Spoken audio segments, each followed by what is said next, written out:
తెలంగాణలో చూసుకున్నట్టయితే గనుక నిరుద్యోగులు కావచ్చు, విద్యార్థులు కావచ్చు, రోడ్ల మీదకొచ్చి ధర్నాలు చేస్తున్న పరిస్థితి కనిపిస్తుంది. అసలు గవర్నమెంట్ ఎందుకు జాబ్స్ రిలీజ్ చేస్తలేదు? ఇటు పోలీస్ శాఖలో చూసుకున్నట్టయితే గనక 20,000 ఉద్యోగాల పైన ఉంటే 5,000 ఉద్యోగాలను రిలీజ్ చేసింది.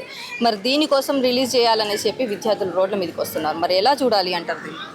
వాళ్ళదే ఇప్పుడు వీళ్ళు ఏదైతే హామీలు ఇచ్చారో దాన్ని బట్టి ఈరోజు ఉద్యోగాలు ఇవ్వాలి. ఉద్యోగాలు ఇవ్వని పక్షంలో ఈరోజు నిరుద్యోగుల పరిస్థితి ఏంది? ఆ రోజు హామీలు ఇచ్చింది మీరే కదా. హామీలు ఇచ్చిన ప్రకారం దాని ప్రకారం మీరు నెరవేర్చాలి. నెరవేర్చకుండా వాళ్ళకు అన్యాయం చేస్తే వాళ్ళు ధర్నాలు చేస్తారు, వాళ్ళు ఏమైనా చేస్తారు. ఎవరితో పెట్టుకుని ఈరోజు యువతతో పెట్టుకోకూడదు. ఏ గవర్నమెంట్ అయినా వీళ్ళకి ఏం చేసుకుంటారులే వాళ్ళు అనేది చాలా సింపుల్గా అనుకుంటున్నారు ప్రభుత్వాలు, మంత్రులు, ఎమ్మెల్యేలు. ఎవరి జోలికి వినా వాళ్ళ జోలికి వాళ్ళకి ఇచ్చిన హామీలు ఏంది? మీరు నిరుద్యోగులకు ఉద్యోగాలు ఇస్తామన్నారు, ఉద్యోగాలు ఇవ్వండి, నోటిఫికేషన్లు విడుదల చేయండి.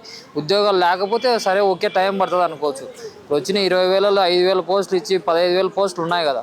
చాలా మంది ఉన్నారు కదా ఎంతో ఆశతో మీరు హామీలు ఇస్తే ఎంతో ఆశతో మీకు ఓట్లు వేసిన ప్రజలు ఉన్నారు. వాళ్ళందరికీ ఇస్తే మీ గవర్నమెంట్కే పేరు వస్తుంది కదా. దాన్ని బట్టి మీరు ఆలోచన చేసుకొని యువతకు అన్యాయం చేయకుండా ఉద్యోగాలు ఇవ్వాలని మేము కూడా కోరుకుంటున్నాం. మరో పక్క తెలంగాణలో చూసుకున్నట్టయితే కనుక స్కూళ్ళ ఫీజులు కూడా పెంచిన పరిస్థితి కనిపిస్తుంది.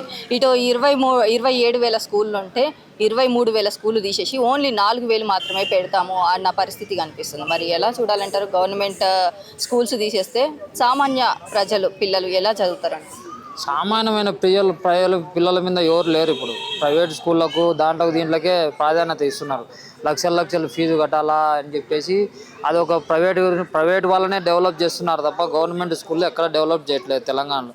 మా ఏపీలో ఎంత స్కూల్ జగనన్న ఇటువంటి పరిస్థితి రాకూడదనే ప్రైవేట్ స్కూల్లో పోకూడదని చెప్పి అద్భుతంగా గవర్నమెంట్ స్కూల్స్ నిర్మించాడు.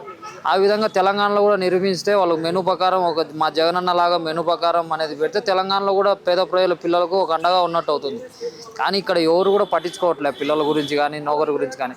అన్న వాళ్ళు first of all Revanth Reddy అన్న సీఎం ఫస్ట్ టైం కావడం, ఆయన గురించి కూడా కొంచెం ఆలోచన చేయాలా. ఫస్ట్ టైం ఏదో వచ్చిన వ్యక్తి కాబట్టి చాలా కన్ఫ్యూజన్లు ఉంటాయి, చాలా ఉంటాయి. కానీ ఆయనకు చెప్పాల్సిన విధంగా చెప్పి చేయించుకోవాలా. ఆయన ఇష్టానుసారంగా మాట్లాడడం కూడా కరెక్ట్ కాదు. ఎందుకంటే 2 సార్లు 3 సార్లు ఎక్స్పీరియన్స్ ఉన్న వ్యక్తులను అయితే ఏమైనా మాట్లాడచ్చు.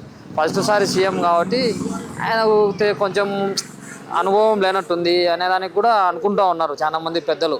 అనుభవం లేకనే ఇలా చేస్తున్నాడు, అనుభవం ఉంటే నా బాగా చేస్తాడు అనేది చాలామంది పెద్దలు అంటున్నారు. చాలామంది ఇప్పుడు ఈ తెలంగాణలో ఎక్కడ వినా ఏంటంటే కేసీఆర్, కేటీఆర్ గారి పేరే వినపడుతుంది. ముఖ్యంగా వాళ్ళు చేసిన పనులు ఎందుకు కనపడుతున్నాయంటే వీళ్ళు సక్రమంగా చేయట్లే. యువతలో చేసి అవతల వైపు చూడరు. యువతల వైపు చేయలేదు కాబట్టి అవతల వైపు చూస్తున్నారు. అవి చూడకుండా చేయాల్సిన ప్రభుత్వం ఈరోజు అధికారంలో కాంగ్రెస్ ఉంది కాబట్టి వాళ్ళ వైపు పోకుండా మీరు చేయాలా. ఏదైనా కానీ పిల్లలకు సంబంధించిన పేదవాళ్ళకు కానీ మీరు గ్రౌండ్ రిపోర్ట్లో మీరు చేస్తే అవతల వైపు చూడరు. ఈరోజు అవతల వైపు చూస్తున్నారు అంటే మీరు చేయకవల్లనే. మీరు చేస్తే అవతల వైపు చూడరు కదా. రేపొద్దున మీరు ఏదైనా మీరు గట్టిగా ప్రజలను అడిగేదానికి ఉంటుంది మేము ఇది చేసినామని చెప్పి. మీరు ఏం చేయకుండా ప్రతిపక్షాల మీద వాళ్ళ మీద వీళ్ళ మీద తిట్టుకుంటా వీళ్ళని ట్రోల్స్ చేసుకుంటా పోతే ఈ పరిస్థితులు గొడవలు జరుగుతూ పెరిగే కానీ తగ్గవు. నిరుద్యోగులకు న్యాయం జరగదు, పేద పిల్లలకు న్యాయం జరగదు. ఏదైనా ఉండే ఇది ఫీజు రీయింబర్స్మెంట్ కానీ ఇవన్నీ ఉద్యోగాలు కానీ ఇవన్నీ ఆలోచన చేసి చేయాలి కాంగ్రెస్ ప్రభుత్వం. అంటే అధికారంలోకి వచ్చే ముందు ఒకలా ఉంది, అధికారంలోకి వచ్చిన తర్వాత ఒకలా ఉంది కాంగ్రెస్ పార్టీ పాలన రేవంత్ రెడ్డి గారు. మరి ఎలా చూడొచ్చు అనండి? నేను అదే అంటున్నా, ఫస్ట్ టైం కదా. ఫస్ట్ టైం కాబట్టి ఎవరికైనా ఎక్స్పీరియన్స్ అనేది అనుభవం బట్టి ఉంటుంది. ఆయన ఎక్స్పీరియన్స్ కొన్ని పరాలుగా ఏదో ఫీచర్స్ అంటే అది ఇది కొంచెం డెవలప్ అయితే చేస్తున్నారు, పూర్తిగా అయితే చేయట్లే. కేవలం ఈ నిరుద్యోగాల మీద ఆయన ఎందుకో దృష్టి పెట్టడంలే. ఇది పెట్టి ఆ పేద పిల్లలకు ఒక గవర్నమెంట్ స్కూల్ అనేది డెవలప్ చేస్తే ఆయనకు మంచి పేరే వస్తుంది. రేవంత్ రెడ్డిగా ఆయన కూడా ఎన్నో కష్టాలు పడి తెలంగాణలో పోరాడినాడు కాబట్టి ప్రజల ఆశీర్వదించి ఈసారి గెలిపించారు.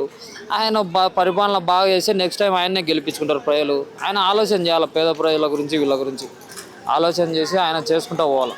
అంటే ఆయన ఇప్పుడు పరిపాలన సరిగా లేదు కాబట్టి వచ్చే సంవత్సరం అంటే వచ్చే ఎలక్షన్స్లో కూడా నేనే గెలుస్తా అని చెప్తున్నాడు. మరి ఇప్పుడు చేయనప్పుడు వచ్చే ఎలక్షన్స్లో ఎట్లా గెలిచి మరి మంచి పనులు చేస్తాడు? నేను అదే చెప్తున్నా.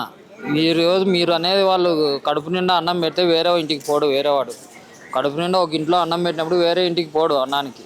ఇక ప్రజలకు కూడా అంతే. మీరు ఇచ్చిన హామీలు మీరే సక్రమంగా నెరవేర్చే విధంగా చేసుకుంటా పోతే వాళ్ళు మీకు ఏదైనా కూడా రేపు పొద్దున పోయినా కూడా మీరు గెట్టింగ్ అడిగినా కూడా ఓట్లు వేసేదానికి ఉంటుంది. రేపు పొద్దున మీరు ఏం చేయకపోతే ఏం అడుగుతారు ప్రజలు? నువ్వు ఇచ్చిన హామీలు ఏమి ఇచ్చినావని ప్రజలు అడుగుతారు, నిలదీస్తారు కూడా. ఆ రోజు ఏం సమాధానం చెప్తారు?